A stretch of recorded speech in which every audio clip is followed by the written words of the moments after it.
Hmm. Kasi birthday ko ngayon, 24. Kahit na wala talaga, pero okay lang, kahit ng tubig.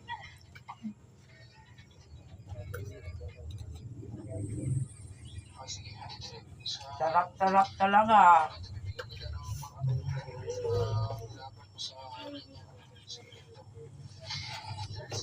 Kahit na walang ipin. Hmm. Hmm. Nilipost niya ng Facebook ma. Yes, na. Sarap din magkain walang ulam. Kasi masakit talaga ang mga ko katawan. Hindi na ako magkain ng ulam kasi masakit talaga. Ayaw ko na yung masakit. Magkain na lang ako ng tubig.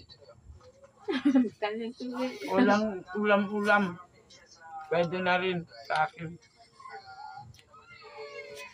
Si mama wala na bukis ng kamot. Sarap. Guys, masarap talaga guys. Magkain walang ulam. Kahit ng tubig, masarap din.